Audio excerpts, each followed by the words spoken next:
Joy, joy, joy, happiness, happiness, happiness.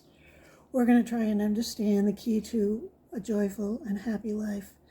Welcome, my name is Cynthia, and this is Senior Insights, where we try to figure out how to survive and thrive as we process through this stage of our lives. Anyone is welcome, by the way.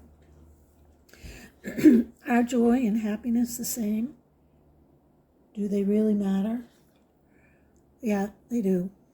Don't you wish you could be joyful and happy all the time? So, since we talked about joy, joy is a deep internal sense of contentment, from gratitude, spirituality, characterized by delight, pleasure, satisfaction, intense. It doesn't seem like an awful lot, does it? So why don't we all experience more joy more often? Well, let's figure it out. We experience joy when we practice gratitude, when we do random acts of kindness, spirituality or personal beliefs, strong relationships with our spouse, with our friends, with our God, deep connections. We're not talking on the surface, we're talking deep connections. So those are some of the sources of joy.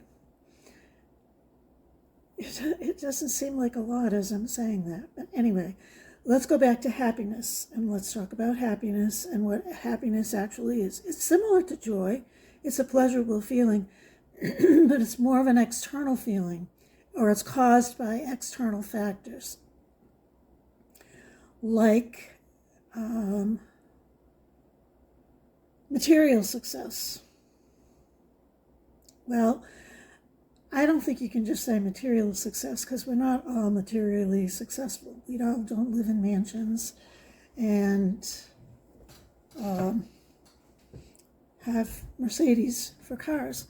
However, we are successful in our own right. I feel like I'm successful. I have a nice home. I have a nice leased car. I live on a lake.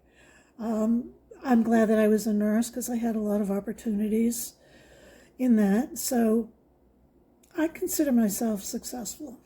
So I guess I can be happy with that. Happiness is also having fun experiences. So a new subscriber to this channel, she has a channel herself. Her name is Katie, and she does a walking channel because she discovered that walking is good. So I'm sure she gets a lot of happiness from doing her channel and from walking, just walking. I'm sure she gets a lot of pleasure in it. You can see it on her face.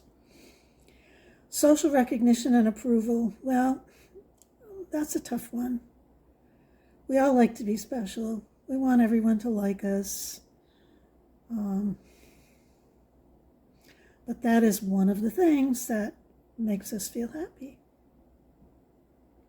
Pleasurable activities like food, a delicious meal. You go to a gourmet restaurant and have something fabulous or something different, or your spouse cooks you something that's out of this world.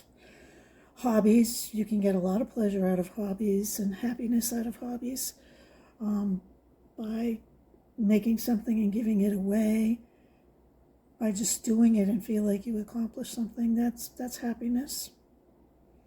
Intimacy is also a cause of happiness.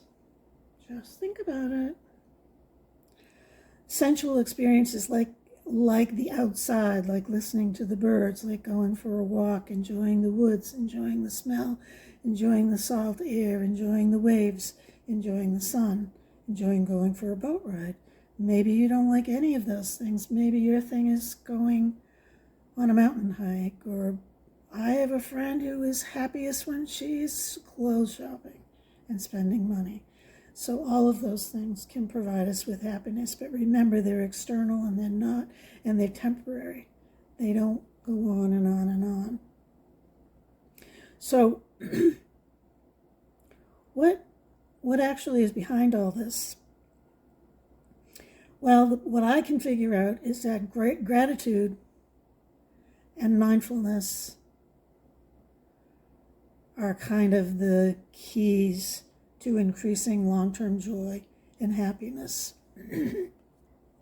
What happens when you feel joy and happiness is the same thing that I talked about when I did my little, are you gambling or are you addicted? Are you addicted or are you obsessed with playing video games?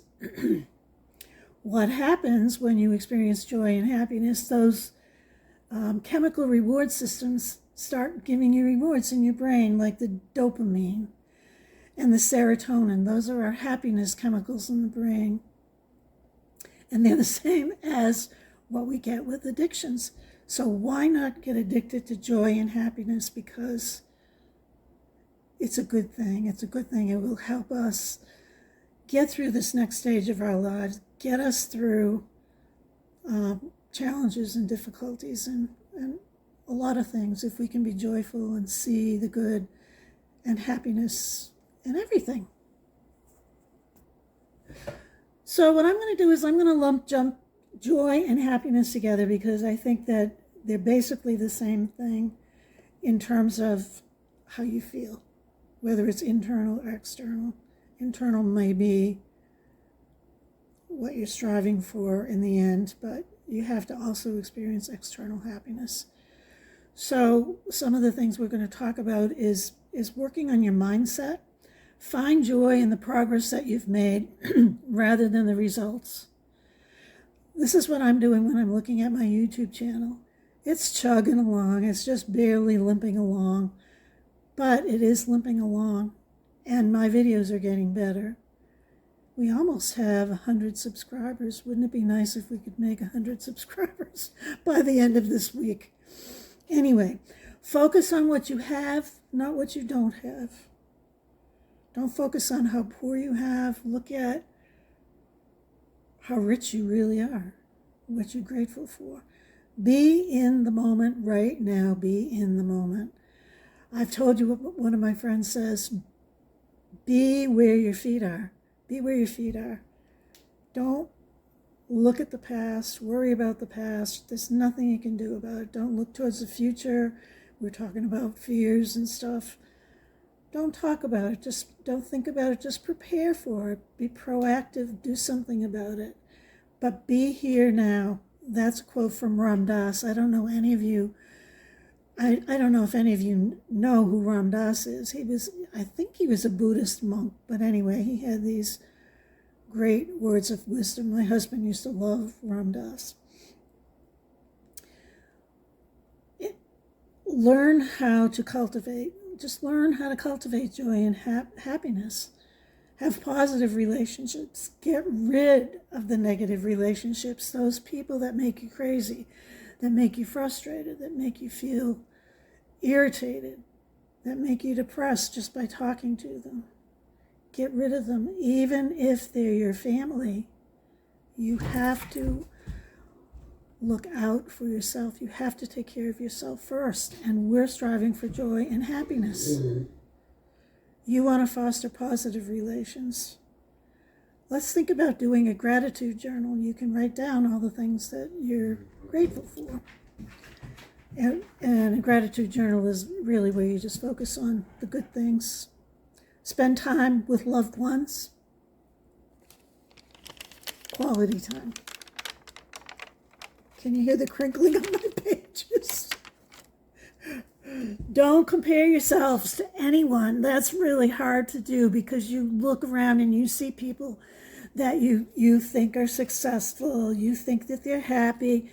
We don't know what another person is going through, even if they look that way, even if they appear that way. We don't know. So don't compare yourself to someone else. I can use YouTube again as an example. They say, don't look at your analytics. Well, of course you're going to look at your analytics because every time you post a video, they're right there in front of your face. So, and who wouldn't be curious? So you look at it and you say, oh, and then you look at this really sophisticated person doing doing a YouTube channel that just talks so naturally and so polished and doesn't have any ums and ahs and doesn't clear their throat and doesn't have the dog walking up to them and kissing them while they're doing their videos. It's hard not to compare yourself to these things, but you can't. You have to have a sense of your own direction. And here's another one that I talked about. I think I talked about. I don't even know what I'm talking about anymore because I'm talking about so many things. But prioritize self-care. Your medical care, your physical care, your emotional care, and your mental care. Just do it. Like I said in a previous video, get out of your pajamas, comb your hair. Just do it. So practice gratitude, relationships, purpose, will cultivate true well-being. Overcoming obstacles will be better. You'll develop a healthy coping mechanisms. Exercise. I'm jumbling all this stuff together. Exercise, meditation, therapy. Do you know, I don't meditate now, but my husband was really big into meditating years ago when we first got together. And I was like, I tried to do everything that he did to just be compatible with him and to please him. And I think it's important that you do that when you care about someone and you love someone. Anyway, we used to meditate together. And honest to God, I swear that I could levitate. I didn't really levitate, but I felt like I could. And why don't I meditate now? Who knows? I'm too lazy, or I have too many other things to do, like sit in my chair and watch YouTube or read a book. Why don't I meditate? It's good for you. It's really good for you. Build resilience. Focus on learning from challenges. We talked about resilience. I'm not going to go on and on about it. Here we go with the spiritual relationship. Develop a spiritual relationship. Practice forgiveness. Let go of negative feelings and thoughts. Just let it go. Forgive somebody that you're mad at or you're angry with, or they were mean to you or whatever. Just forgive them because it's for you, not for them. Accept that you're not perfect. Nobody's perfect. But you are a miracle. And mistakes do happen, and you were not one of the mistakes. You might make mistakes. So focusing on these practices will improve your happiness, improve your joy, and make you feel as though you have a fulfilling and purposeful life. So I'm going to emphasize, this is the last thing that I told you I was going to talk about in the end. What I pulled out of this whole thing is practicing gratitude consistently. By practicing gratitude consistently, you will begin to shift your focus. You will focus on the good things, the positive things, and you will experience a deep sense of joy and happiness. Thank you for watching this video. I'm very happy that you joined me. Please like and subscribe and write a comment. Talk to us about your joy and your happiness and how you achieve it, or if you're miserable and what you're going to try to do differently. Anyway, I appreciate each and every one of you, and I'm thankful, and I have a lot of gratitude that you're in my lives. Thank you.